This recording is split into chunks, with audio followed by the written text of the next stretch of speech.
Minha arba'atun hurum. Ada 4 bulan yang disebut dengan bulan haram.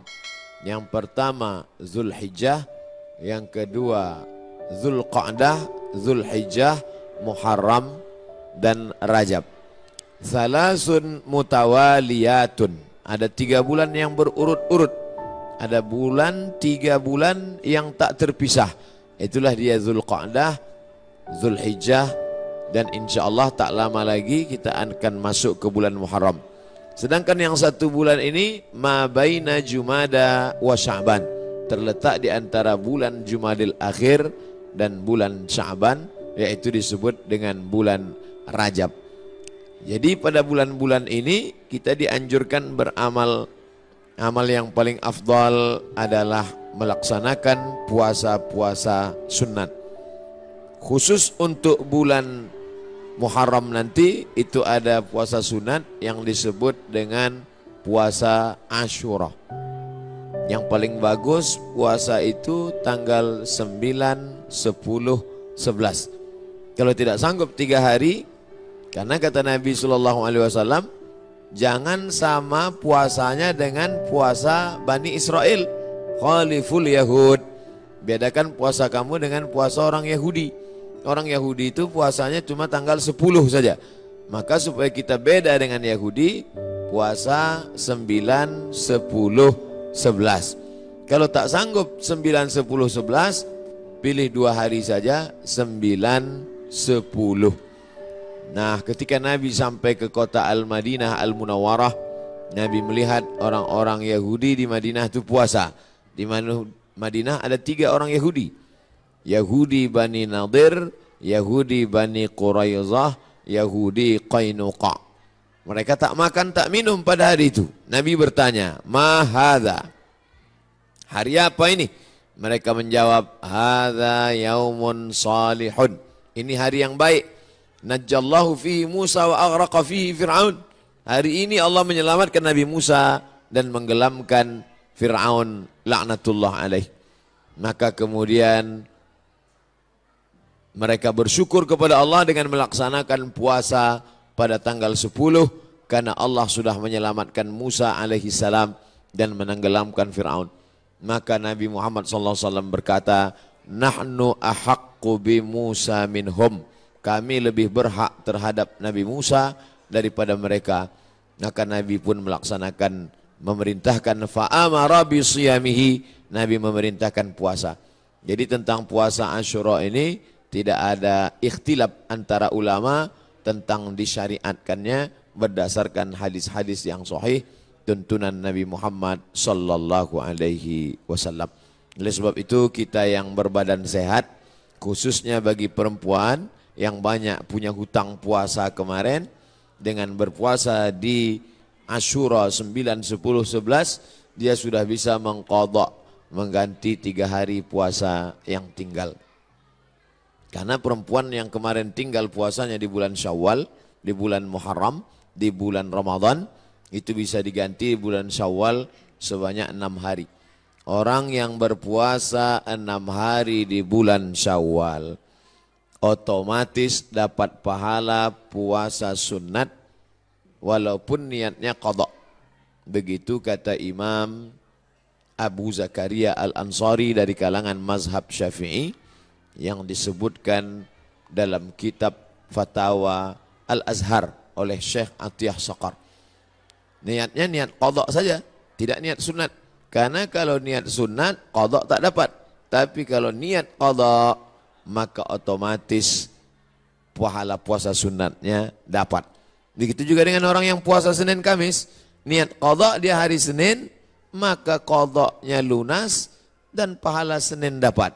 Niat qadha dia hari Kamis, pahala qadhanya dapat dan otomatis dapat pahala puasa sunat. Begitu juga dengan nanti 3 hari di bulan Asyura, di bulan Muharram itu 9, 10, 11, niatnya niat qadha. Nawaitu sauma qadha'in. Saya berniat puasa qadha mengganti yang Ramadan tinggal kemarin? Apakah karena haid, maaf cakap, atau karena menyusukan anak, atau karena mengandung anak, atau karena baru melahirkan karena nifas? Maka mesti diganti. Cara yang paling efektif adalah sekali dayung 2-3 pulau terlampaui. Walaupun ini masalah perempuan, tapi laki-laki mesti tahu. Karena semua laki-laki punya istri, punya anak perempuan, punya kakak perempuan, punya adik perempuan. Inilah perlunya fiqhul mar'ah, fikih perempuan. Dengan melaksanakan puasa, badan sehat. Karena ternyata makanan yang kita makan itu banyak bakteri racun di dalamnya. Kenapa padi kita bisa tumbuh tak ada dimakan wereng? Karena ternyata disemprot dengan pestisida. Kenapa buah apel yang kita makan itu tidak berulat? Karena ternyata ulat tak mau memakan apel karena ada pestisida. Bahkan ikan asin yang kita makan pun itu kena formalin. Makanya tak dikerubungi lalat. Lalat pun tak mau. Kita aja yang mau makan ikan asin tuh. Oleh sebab itu orang yang pandai ditengoknya mana ikan asin yang tak dikerubungi lalat tak dia beli. Walaupun nampaknya segar. Begitu juga dengan ikan. Dulu kita tahu ikan cuma di es saja. Sekarang ikan disiram, direndam pakai formalin. Akhirnya kita memakan racun. Maka muncullah ada kanker darah, kanker tulang, kanker cancer kata orang barat. Tak ada obatnya sampai sekarang. Ternyata penyakit-penyakit ini bisa hilang dengan menerapkan namanya terapi fasting. Fasting artinya menahan makan. Orang barat tak tahu puasa. Mereka tetap makan buah, makan ringan, minum air putih. Tapi mereka tak makan dari pagi sampai siang sampai malam. Ternyata kalau kita tidak makan, maka badan kita memakan diri kita sendiri. Itulah racun-racun hilang di dalam badan. Kalau orang menerapkan terapi fasting tak makan ini selama 8 hari dalam sebulan. Subhanallah, Masya Allah. Ini belum lahir Nabi, belum lahir lagi orang yang menemukan penyakit ini sudah diajarkan oleh Nabi Muhammad SAW. 8 hari tak makan dalam sebulan, Senin Kamis, Senin Kamis, Senin Kamis, dan Senin Kamis. Maka siapa yang melaksanakan puasa Senin Kamis, tapi yang lebih bagus lagi adalah lebih banyak daripada Senin Kamis. Karena kalau Senin Kamis cuma 8 saja, tapi yang lebih banyak daripada itu adalah 15 hari. Ahabbus saum ilallah saumi Daud. Puasa yang paling disukai Allah adalah puasa Nabi Daud alaihi salam. Yasumu yauman, puasa hari ini, makan besok. Puasa hari ini, makan besok. Adapun saya menyampaikan tentang puasa ini karena kebetulan kita di hari baik, bulan baik. Bukan berarti saya sedang puasa, tidak. Jadi jangan nanti ketika diajak makan, Ustadz itu cuma pandai ceramah aja itu. Buktinya dia makan juga. Ini pun ceramah ini tak terlalu lama. Karena tadi saya dapat kabar cepat sikit, kepiting ini udah mau lari gitu. Bapak Ibu yang dimuliakan Allah Subhanahu wa taala. Oleh sebab itu nampaknya di masa akan datang tak bisa lagi kita ceramah dalam masjid, mesti dibuatkan pentas karena jamaah mengamuk-ngamuk. Ini kalau dipeturutkan betanggalan pintu-pintu masjid ini nanti lama-lama. Saya beberapa tablik akbar nih saya minta supaya di dalam masjid. Karena kalau di keramaian ini dibuat pentas, orang ramai, tak semuanya senang. Banyak juga yang takut nengok orang banyak. Nah, jadi saya minta ke panitia dalam masjid aja. Biar supaya tenang, lebih sejuk. Rupanya masyarakat tak bisa dibendung. Nah, inilah buktinya. Mengok, melimpah ruah. Kasihan. Di masa akan datang nanti panjang umur, sehat badan kita buat di stadion lapangan sepak bola. Untuk hari ini sabar-sabarkan aja dulu. Nah, jadi yang di luar menengok, tengok aja lah layar TV itu sama macam menonton TV One hari biasa. Nanti saya sampaikan, selesaikan dulu pesan-pesan ini. Setelah itu nanti saya jawab beberapa pertanyaan. Setelah itu kami pun akan langsung menuju airport. Karena saya akan berangkat pulang. Ini tausiah yang terakhir. Mudah-mudahan tausiah yang terakhir ini yang terbaik insya Allah. Jadi intinya pulang nanti Bapak Ibu sekalian, Bapak-bapak sampaikan pesan ke istrinya supaya mengganti puasa. Nanti kalau ada yang bertanya, apa isi ceramah Ustaz Somad tadi? Supaya kau ganti puasa. Karena suami disuruh Allah, ya ayyuhalladzina amanu, wahai para suami, qu anfusakum, jaga dirimu, wa ahlikum, istrimu, anakmu, naro, jaga dari api neraka, yaitu dengan melaksanakan puasa. Ibu-ibu, perempuan-perempuan banyak tahan makan, tahan minum. Apa nama programnya? Diet. Dia mau diet, kurus. Diet, tahan makan, tahan minum. Tapi orang diet tak dapat pahala. Tapi kalau orang puasa, dua-duanya dapat. Pahala dapat, qadha lunas, pahala sunat dapat, diet menyusul. Dengan syarat jangan diganti di waktu malam. Karena banyak juga mengqadha puasa di waktu siang, mengqadha makan di waktu malam. Nah, tak dapat apa-apa. Oleh sebab itu maka badan sehat, otak sehat, orang yang sedang melaksanakan puasa menanamkan takut kepada Allah Subhanahu wa taala. Takut menganiaya orang, takut menengok yang haram, takut membicarakan aib orang. Kalau sedang puasa Asyura itu nanti mana ada orang mau membicarakan aib orang lain? Ibu-ibu yang ditelepon kawannya cerita tentang tetangga, anak si fulan, istri si fulan, tak mau dia bicara.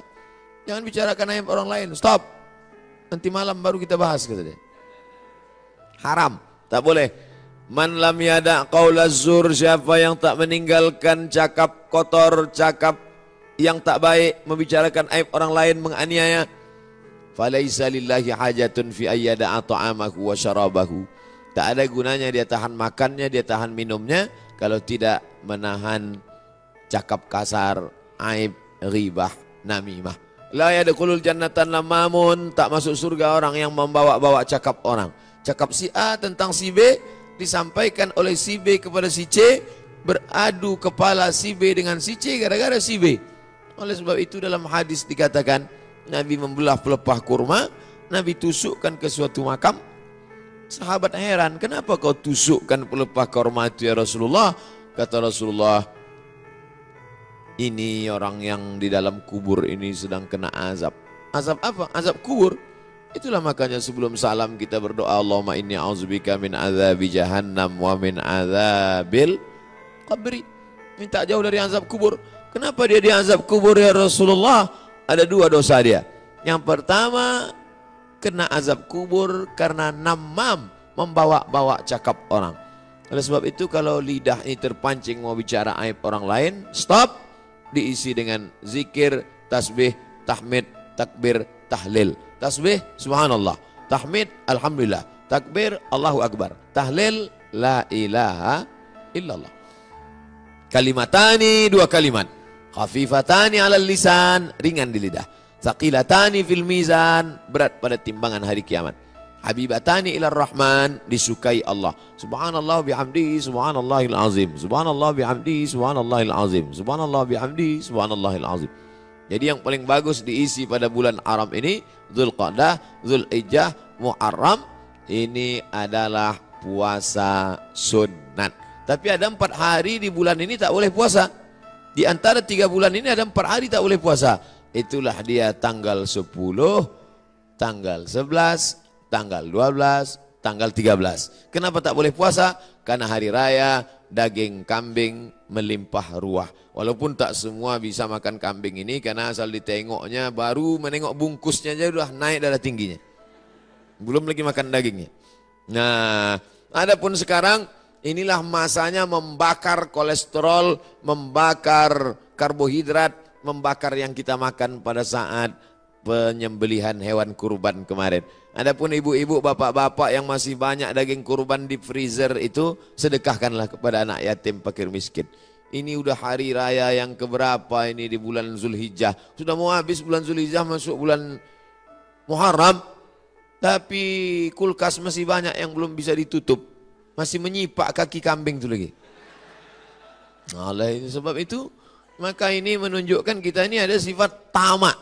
Ada sifat tak ingin rezeki kita itu dimakan orang lain. Padahal puncak keimanan adalah la yu'minu ahadukum, kamu tak beriman hatta yuhibba li akhi, sampai kau sayang kepada saudaramu ma yuhibbu li nafsi, sama macam sayang pada diri sendiri.